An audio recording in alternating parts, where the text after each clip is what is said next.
Good morning. आज हम कक्षा 6 की पुस्तक मंजरी से पाठ 6 क्यों क्यों लड़की का अध्ययन करेंगे।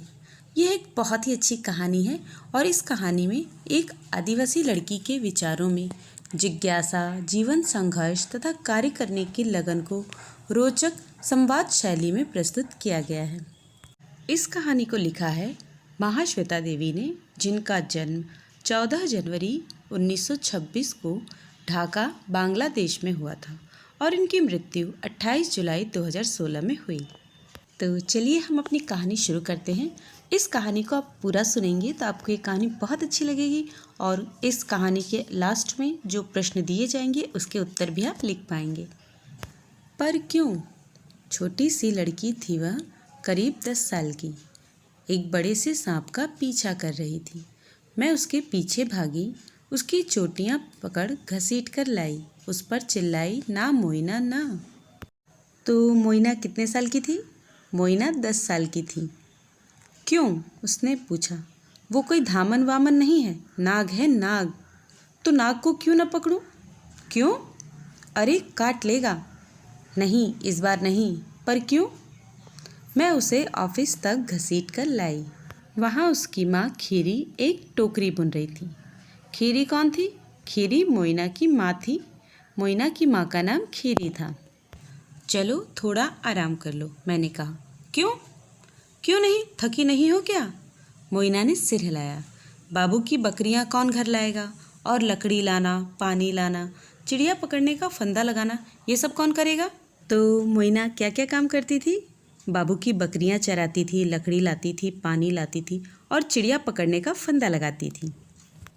खीरी ने कहा, बाबू ने जो चावल भेजा है उसके लिए उसे धन्यवाद देना न भूलना। क्यों? क्यों दूँ उसे धन्यवाद? उसकी गौशाला धोती हूँ, हजारों काम करती हूँ, उसके लिए कभी धन्यवाद देता है मुझे? मैं क्यों उसे धन्यवाद दूँ? मोइना अपने काम पर भाग गई। खीरी सिर हिलाती रह गई। ऐसा बच्चा नहीं देखा कभी, बस कहती रहती है क्यों क्यों। गांव के पोस्ट मास्टर ने तो उसे क्यों क्यों लड़की का नाम दे रखा है। तो मोइना को क्यों क्यों लड़की का नाम किसने दिया था? गांव के पोस्ट मास्टर ने। और क्यों दिया था? क्योंकि वह हर वक्त प्रश्न पूछती रहती थी, बस कहती रहती थी क्यों क्यों। मुझे तो अच्छी लगती है मोइना, इतनी ज़िद्दी है कि एक बात पकड़ ले तो उससे हटती नहीं। मोइना आदिवासी लड़की थी, शबर जाति की। मोइना किस जाति की थी? मोइना शबर जाति की थी। शबर लोग गरीब और भूमिहीन थे, पर बाकी शबर लोग कभी शिकायत करते सुनाई नहीं देते थे। सिर्फ मोइना ही थी जो सवाल पर सवाल करे जाती। क्यों मुझे मीलों चलना पड़ता है नदी से पानी लाने के लिए? क्यों रहते हैं हम पत्तों की झोपड़ी में? हम दिन में 2 बार चावल क्यों नहीं खा सकते? मोइना गांव के बाबुओं की बकरियां चराने का काम करती, पर न तो वह अपने आप को दीनहीन समझती और न ही मालिकों का एहसान मानती। वह अपना काम करती, घर आ जाती और बुदबुदाती रहती। क्यों उनका बचा खुचा खाऊं मैं तो शाम को बढ़िया खाना बनाऊंगी। हरे पत्ते, चावल, केकड़े और मिर्ची वाला, और सारे घर वालों के साथ बैठकर खाऊंगी। वैसे शबर लोग आम तौर पर अपनी लड़कियों को काम पर नहीं भेजते हैं, पर मोइना की माँ एक पैर से लंगड़ाती थी, वह ज़्यादा चल फिर नहीं सकती थी। उसके पिता दूर जमशेदपुर काम की तलाश में गए हुए थे और उसका भाई गोरो जलाऊ लकड़ी लाने जंगल जाता था, सो मोइना को भी काम पर जाना पड़ता था। मोइना के भाई का क्या नाम था? मोइना के भाई का नाम गोरो था। मोइना की माँ चल फिर क्यों नहीं सकती थी? मोइना की माँ एक पैर से लंगड़ाती थी, इसलिए वह ज़्यादा चल फिर नहीं सकती थी। मोइना के पिता कहाँ गए थे? मोइना के पिता दूर जमशेदपुर काम की तलाश में गए हुए थे। उस अक्टूबर में मैं समिति के साथ वहाँ पूरा 1 माह रुकी। एक सुबह मोइना ने घोषणा की कि वह समिति वाली झोपड़ी में मेरे साथ रहेगी। बिल्कुल नहीं, खीरी ने कहा। क्यों नहीं? इतनी बड़ी झोपड़ी है, एक बुढ़िया को कितनी जगह चाहिए? तुम्हारे काम का क्या होगा? काम के बाद आया करूँगी। और वह एक जोड़ी कपड़े और एक नेवले का बच्चा लिए आ पहुँची।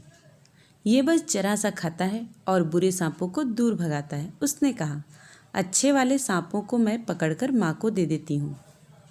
मोइना ने नेवले को रखने का क्या कारण बताया? मोइना ने बताया कि यह बुरे सांपों को दूर भगाता है। हमारी समिति की शिक्षिका मालती बोनाल ने मुझसे कहा, आप तो तंग आ जाएंगी इसकी क्यों क्यों सुनते हुए। और वाकई वह अक्टूबर ऐसा बीता कि पूछो मत। क्यों मुझे बाबू की बकरियां चरानी पड़ती है? उसके लड़के खुद ही कर सकते हैं। मछलियां बोल क्यों नहीं पाती हैं?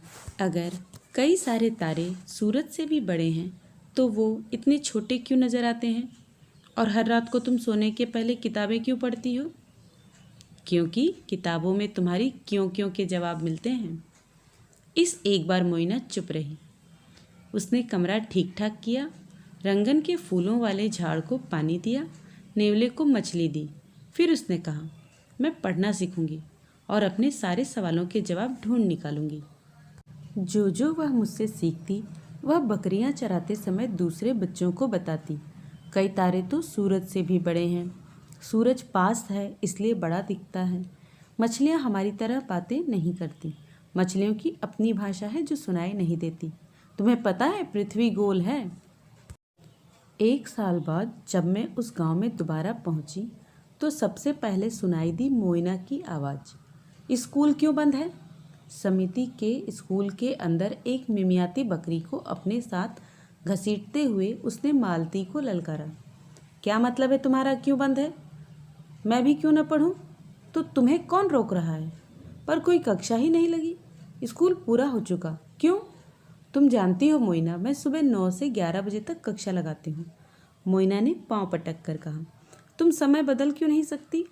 मुझे बाबू की बकरियां चरानी होती है सुबह। मैं तो सिर्फ 11 बजे के बाद ही आ सकती हूँ। तुम पढ़ाओगी नहीं तो मैं सीखूंगी कहाँ से? मैं बूढ़ी माँ को बता दूंगी कि बकरी चराने वाले या गाय चराने वाले हम में से कोई भी नहीं आ सकेगा अगर स्कूल का समय नहीं बदला तो। तभी उसने मुझे देखा और अपनी बकरी ले भाग खड़ी हुई। शाम को मैं मोइना की झोपड़ी पर गई। चौके की अंगार के पास मज़े से बैठी मोइना अपनी छोटी बहन और बड़े भाई को बता रही थी, 1 पेड़ काटो तो 2 पेड़ लगाओ। खाने से पहले हाथ धो लो। जानते हो क्यों? पेट दर्द हो जाएगा अगर नहीं धोओगे तो। तुम कुछ नहीं जानते हो। क्यों? क्योंकि तुम समिति की कक्षा में नहीं जाते। तुम्हें क्या लगता है, गांव में जब प्राइमरी स्कूल खुला तो उसमें दाखिल होने वाली पहली लड़की कौन थी? मोइना। मोइना अब 18 साल की है। वह समिति के स्कूल में पढ़ाती है। अगर तुम उसके स्कूल के पास से गुजरो तो निश्चित ही तुम्हें उसकी बेचैन आवाज़ सुनाई देगी। आलस मत करो, सवाल करो मुझसे। पूछो क्यों मच्छरों को ख़त्म करना चाहिए, क्यों ध्रुव तारा हमेशा उत्तरी आकाश में ही रहता है। और दूसरे बच्चे भी अब सीख रहे हैं पूछना क्यों। वैसे मोइना को पता नहीं कि मैं उसकी कहानी लिख रही हूँ। अगर उसे बताया जाए तो वो कहेगी क्यों, मेरे बारे में क्यों। अब इस कहानी के आधार पर आपके अभ्यास हेतु कुछ प्रश्न जिसका उत्तर आपको अपनी कॉपी में लिखना है। मोइना कितने साल की थी? मोइना किस जाति की थी? मोइना की माँ का क्या नाम था? मोइना के भाई का नाम क्या था? मोइना के पिता कहाँ गए थे? मोइना का नाम क्यों क्यों लड़की किसने रखा था? मोइना ने नेवले को रखने का क्या कारण बताया? समिति की कक्षा कितने बजे से कितने बजे तक लगती थी? मोइना क्या काम करती थी? मोइना दूसरे बच्चों को क्या बताती थी? प्राइमरी स्कूल में नाम लिखाने वाली पहली लड़की कौन थी? और आपको मोइना कैसी लगी? इन सभी प्रश्नों के उत्तर यदि आपने कर लिए हैं तो बहुत अच्छा है, लेकिन यदि आप नहीं कर पाए हैं तो इस वीडियो को फिर से देखें और फिर से इन प्रश्नों का उत्तर लिखने का प्रयास करें।